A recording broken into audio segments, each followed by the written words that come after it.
Welcome to Book Talk. I'm your host, Stephen Usry, and we are honored to have Walter Mosley with us today. Thanks for being here. Thank you. Mr. Mosley is one of the most prolific and critically acclaimed authors of our time, having published 19 books in just 15 years, and has won the Anisfield Wolf Award, an O. Henry Award in 1996, and even a Grammy Award. And next year is being honored by Penn Faulkner for his lifetime achievement. Mr. Mosley has published books in fields such as nonfiction, science fiction, even literary fiction, but is perhaps best known for his mystery series starring Ezekiel E.Z. Rawlins. And the most current book is Little Scarlet, which is published by Little Brown. Little Scarlet finds E.Z. at the tail end of the Watts riots in '65. What attracted you to set the book in this time? Well, actually, it starts the day after the Watts riots in '65, and at first I was going to write a book during the riots, and I thought it would be really great, because all this stuff would be going on, the fires and the fire engines and the snipers and the police and the rioters and the people hiding from rioting and all that turmoil. But as I began to think about the riots more and more closely, I realized that this is like the seminal event in mid-century America after World War II, more important, I think, than the Kennedy assassination, more important internally than the Vietnam War. Here you have the whole country changes overnight almost because of what a group of people do. And this group of people have no leaders, no apologists, no internal critics. It's just a whole bunch of working class and out of work black people who said, I'm just not going to take this anymore. And the rest of the country says, wow, this is important. And that's a really big thing. Especially since, the event itself was only a few days, but the interesting thing is what comes afterwards. Yeah. It's always the effect. Yeah. Because an event passes by and it's gone, but it is what comes from it. And if it doesn't have leaders and apologists and critics, it dies because nobody talks about it anymore. The people externally who don't like it say, why do those people burn their own buildings, or what's wrong with those people? Those are the people who end up getting the final word, even though on this unconscious level you have a whole country that's changed. Now, in the book, you show reaction to the riots from perspectives, and from varied perspectives within the African American and Caucasian communities. And so this was your attempt to combat the quote-unquote conventional wisdom that how an event gets set to be viewed from a number of years in the past? Maybe I wasn't thinking that. I was just thinking that I'm going to write it. I'm writing from this point of view of E.Z. Rawlins, who's this black detective living in Los Angeles, but originally being from the Deep South. So he has certain friends and certain people that he talks to and deals with, and so I was just writing it from that point of view. It does what you said, but I don't think that I was trying to do it. Yeah. In this backdrop of the huge political and sociological upheaval that's going on, people are still having to live their everyday lives, and they still have their everyday problems. Not having any food, not having a job, and even murder. What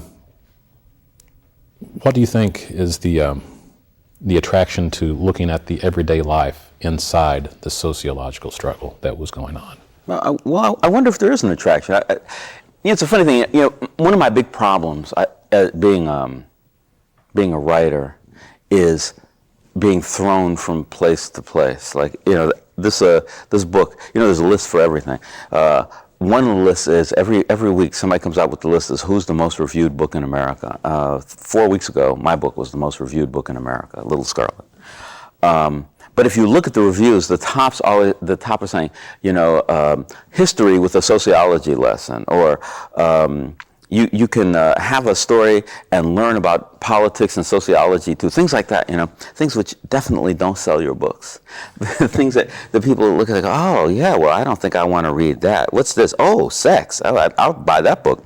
There's a notion, there's a feeling about what you're doing that stymies you. On the other hand, I have a lot of people who come up and say, Walter Mosley. One day I was standing with Toni Morrison at a party, and two women came up. One woman said, I'd like to introduce you to Toni Morrison, the novelist, and Walter Mosley, the mystery writer. And I said, well, I write novels too. And she went, yeah, mysteries. And I said, novels. And she couldn't get the N. She went, mysteries, you know. It was very funny. It's like, and I always find myself in between these places.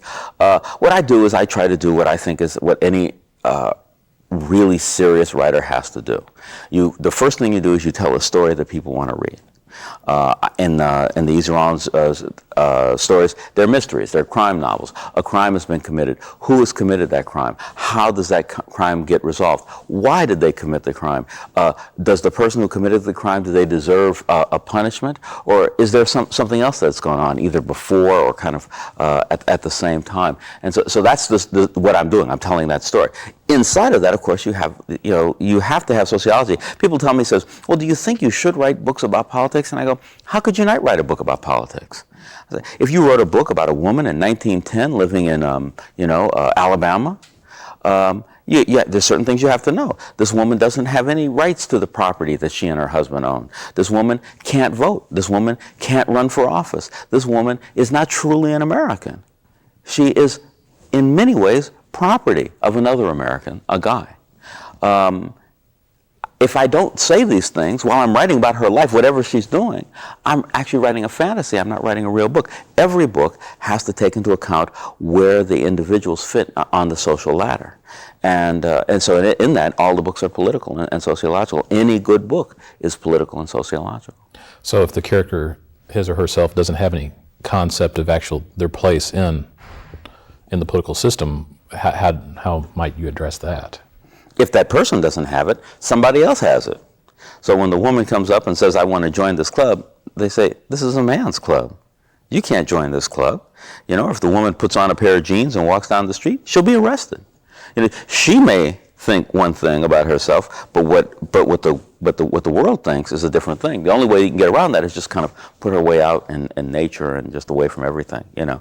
And the same thing, for Easy Rawlins in 1965. I just finished the next Easy Rawlins novel, which is called Cinnamon Kiss. At one point, Easy and his friend Mouse are standing on a street corner calling this guy Jackson Blue, who's working for this very hoity-toity insurance company that insures insurance companies. But it's downtown. It's not a black neighborhood. So Easy and Mouse get stopped by the police, not because of anything that they're investigating, not because of anything they're doing, but because they're two black men standing together on a street corner. Now, this is just reality. If I didn't add those moments of reality, it wouldn't be a true rendition of what Easy's life was like and what Los Angeles was like at that time. And in Little Scarlet, Easy has one of the greatest things he's probably ever owned in his history is an unofficial investigator. That pass he gets. He has a letter, right, from Mr. Was it Jordan? Yeah, from the police chief's office. Yeah, Parker's office. Yeah. And that leads to a lot of opportunities for himself and Mouse. Now, Mouse has thriving in this time of chaos. What is he up to now? Yeah, well, that's a thing. The interesting thing about Mouse and Jackson Blue, Easy's other criminally inclined friend, is that they are actually becoming greater in their lives. They're actually developing and advancing in ways that Easy is not really, and he's kind of amazed by this. Mouse is, the minute the riots break out, Mouse says, well, a lot of people are stealing stuff. That means that stuff can get sold. So he goes to white criminals and says, listen, you got a fencing operation over there in Santa Monica, right? He said, listen, you give me a truck, I'm gonna bring all this stuff over there, and we're gonna make us a lot of money. I mean, this is a. So he's rising to middle management in the crime scene. His criminal activity is becoming more organized as he becomes older, and more responsible in some ways. And this is, but this is all to be expected. One of the things that bothers me about when you're writing, there's all kinds of crime genres. There's the cozy, where you have some little lady living on, the coast of England someplace solving, there's a murder every 3 weeks in this town of 300, and she's solving those crimes, And then you have the police procedural, which is where you study what policemen do in order to solve crimes. You have the comic kind of novels that I think Rex Stout probably pioneered, or you have crime novels that are simply about technique, and so you have that where Sherlock Holmes, began. But when you have the noir genre, the noir crime genre, which is very much an existentialist branch of fiction, you have to have character development. The character has to learn something to get somewhere. And if you write that same book over and over and over again, if it's the same guy in the same time solving the same kinds of crimes, it becomes really boring. So what I'm doing is I move easy ahead in time. And so he becomes older. The first book I wrote about him, he was 19. Now he's 45. And he's and not only does he change, but the world is changing around him. The thing about the Watts riots is that every step Easy takes is a different step in his life. He's on new ground. He's sitting, he's talking to a guy who has a cobbler shop in his building, and a policeman says, Mr. Rawlins. Well, this is the first thing. Policemen don't usually know his name. So, we need your help investigating a crime. This is another thing. Police never need his help. Police, they might see him, but they don't know who he is. They don't know what he represents. They don't know what he's thinking. But this cop does know. He says, you are a detective, and we need your help because a white man has murdered a black woman in the middle of Watts, and we're afraid that the riots are going to flare up again. We need you to find that white man for us. He says, so you want me to work with you? He said, yes, absolutely. You're going to be part of us.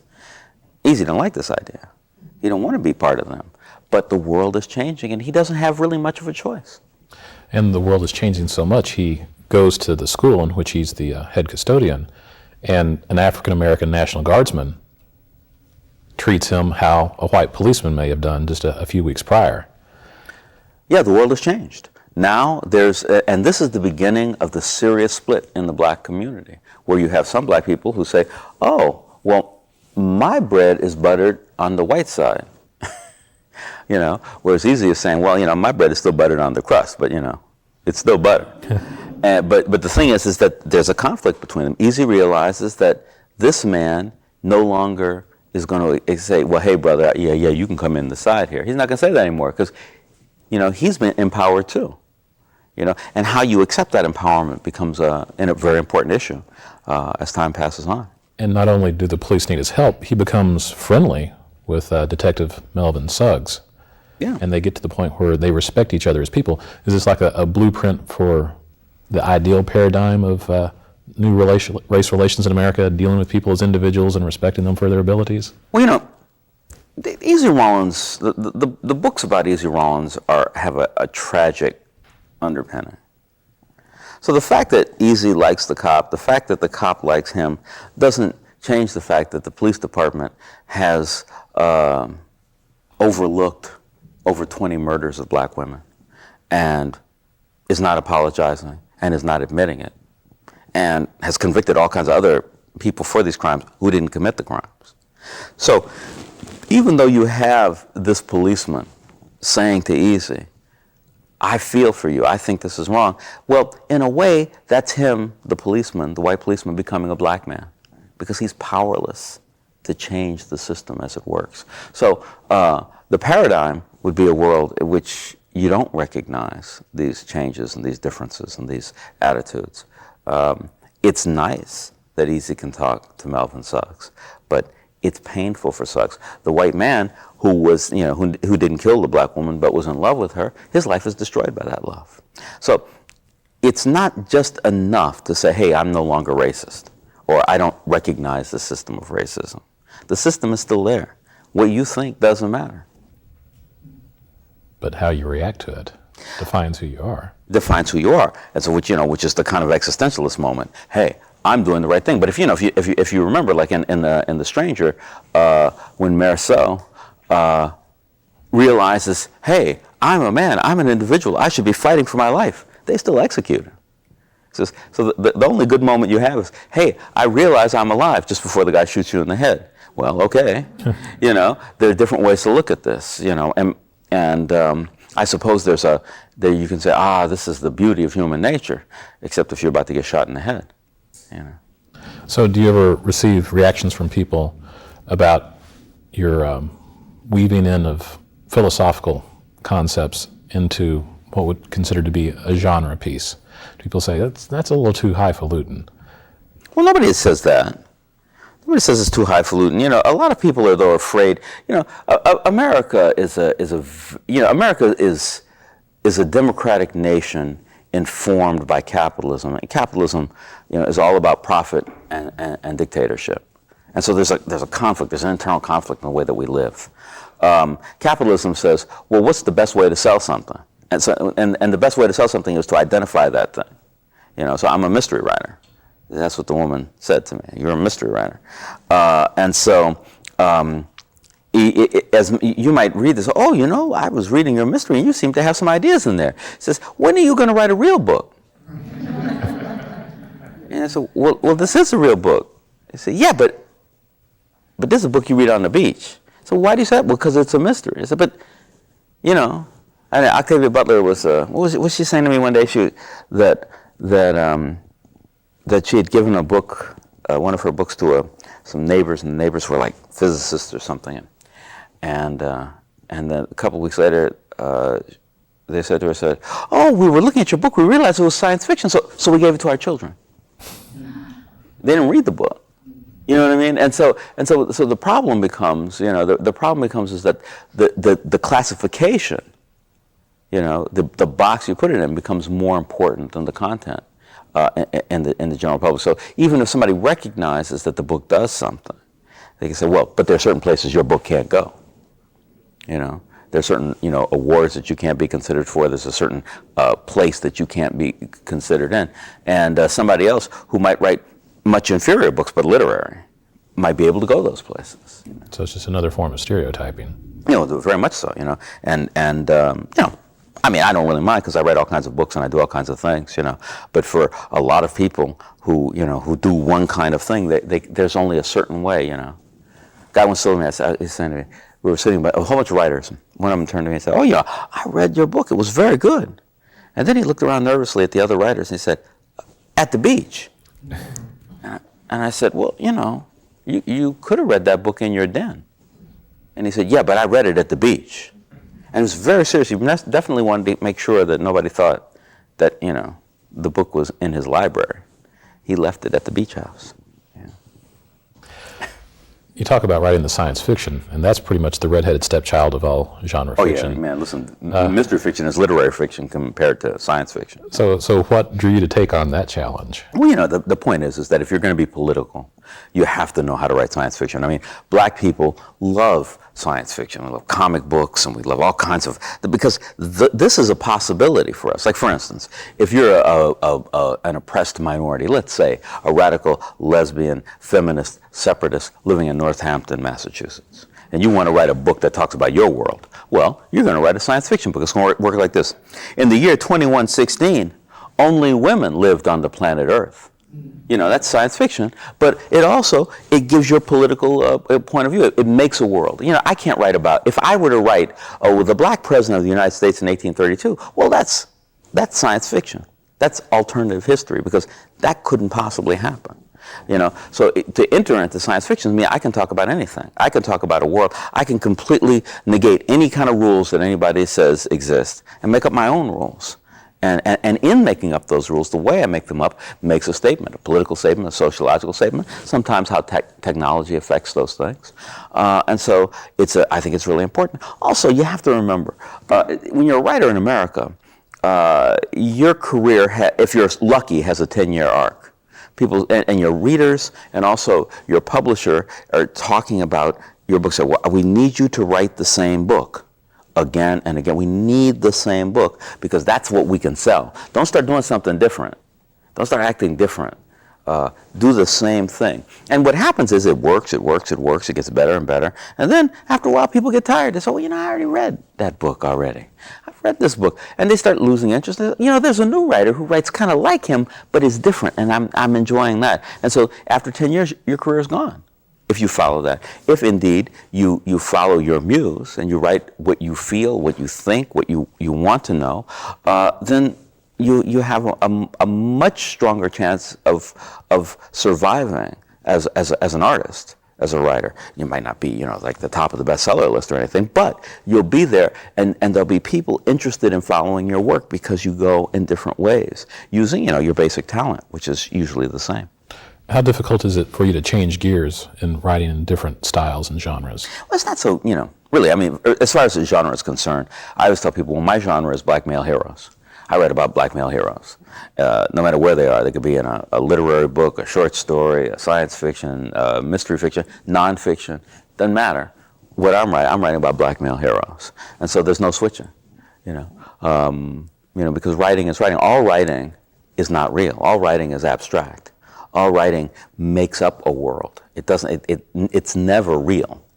And so, the slight differences between, mystery, you have to really pay attention to how the plot works. Every 5 or 6 pages, you got to get back to the plot. Science fiction, you have to really think of the way things are now and where they might lead. Not might lead, not definitely going to lead. And you work it like that. So I don't find it very different.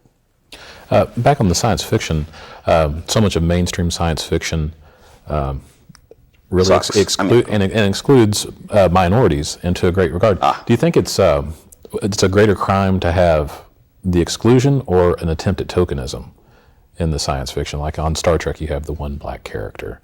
Well, this is like real. That's a very difficult question because it depends on what you're talking about.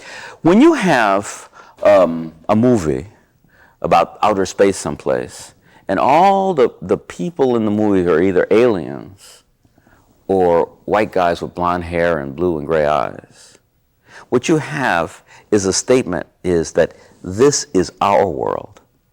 This is our universe. It doesn't belong to anybody else. And what's important in that universe is what we say. This is true about any kind of film about, all these Nordic heroes. This is true about The Scarlet Letter by Nathaniel Hawthorne. It's not true about Moby Dick because Melville was had a much broader understanding of the world. And Except there were no women in that book. Yeah, there were no women in Moby Dick, but there are other books, The notion of the notion of putting in a token, this is a political problem. A particular political problem. So, you're not really looking at the world the way the world exists. We need it to be looked at in a better kind of way. And so you can see that it's a much greater crime against your immediate political actions. But the other thing is when there are no people of color. No people of color. It's not to say black people. No people of color. This is almost a threat about what we think the future should be, and how other people agree with that future. And so that's frightening. And which is more wrong? I don't know. It depends on what war you're fighting at that moment. So which war needs to be fought right now? Well, I think that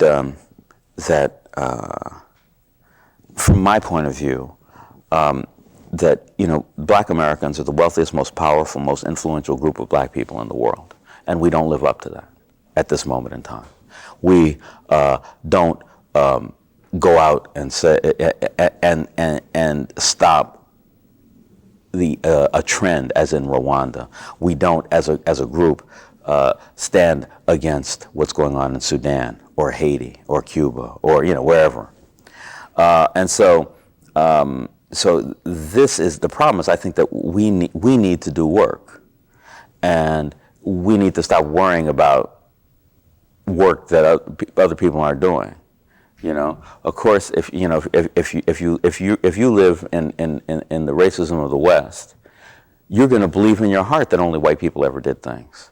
And when I tell you that's not true, you're not going to believe it because you have no evidence of it in your history, in your schooling, and in your movies and your books. So we need to change that history, schooling, books, movies. We need to do that. And never think that somebody else is going to do it because they're not going to do it because they can't even think of doing it. So what do you mean? A black president? What do you mean Mexicans know something? It's like, it's impossible for them to think. Well, you have to be invested into it to think something's possible. Well, to be invested in it, your whole education would have to be different. Everything about television. The heroes that you're going to celebrate. You have Mel Gibson doing a film like Braveheart. Which I liked that film, by the by. I enjoyed it and stuff like that. And at the same time, Danny Glover is trying his best to make a movie about Toussaint Louverture. Toussaint Louverture is the great general who freed Haiti. from the French, who brought democracy, to the New World, brought freedom for Africans in the New World. And those Africans revolted and got rid of the French, It's almost impossible to get money in America to make a film like that. Oh, but you have a larger, more influential Scottish base in America. Uh-huh. And Haitians, you're going to have a lot of Haitian refugees who don't have a lot of money and a lot of pull. Well, that's true. But, there are a lot of people who went to see Braveheart and weren't Scottish. You know what I mean? Yeah. It's like they're seen as white people, And there are a lot of black people in America. 1 out of every 4 tickets bought for a film is bought by a black person in America. So, hey, the audience is there. But there's a notion, so there's an underlying notion, so, well, this can't possibly be true. We have to fight those notions. One of the things that I do to fight that notion, by the by, is write about black male heroes. Now, that might just sound like a kind of a glib thing, or, oh, okay, fine. But I'm one of the only people who writes about black male heroes. I mean, heroes.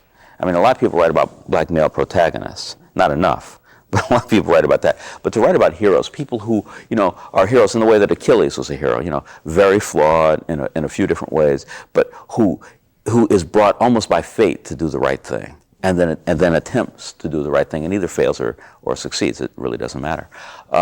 And this is an important thing, I think, that I want to do, that I want to pay attention to, and that I want to talk about. And I think more people need to do it. A lot of black women do it, about, black female, heroes, really. Role models, people who you say, I want to be that person, or I identify so closely with the pain and the obstacles that person faces. And you need to do it about black men. There's only a handful of African American successful, commercially viable authors in the country right now that write fiction. What do you think is necessary? Is it necessary to appeal to the white audience to get that, or when you say handful, how many do you mean? Eric Jerome Dickey, Elin Hinton, Elin Harris, I'm sorry, Terry McMillan. You're some men and women, right? Just men. Just men. Yeah. Okay, so Eric and Jerome. Well, there's more than a handful. There are quite a few. A lot of them are like, but it's hard to tell, because a lot of black people today are publishing their own books and selling in the black bookstores, and they sell like 100,000, 200,000 books. It's kind of shocking. So there's more, and of course it's been open much higher than it was, and so I don't know. I'm not really sure about that. But no, you don't have to be brought to white audiences.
Watching the Library Channel, a broadcast service of the Memphis Public Libraries and the City of Memphis.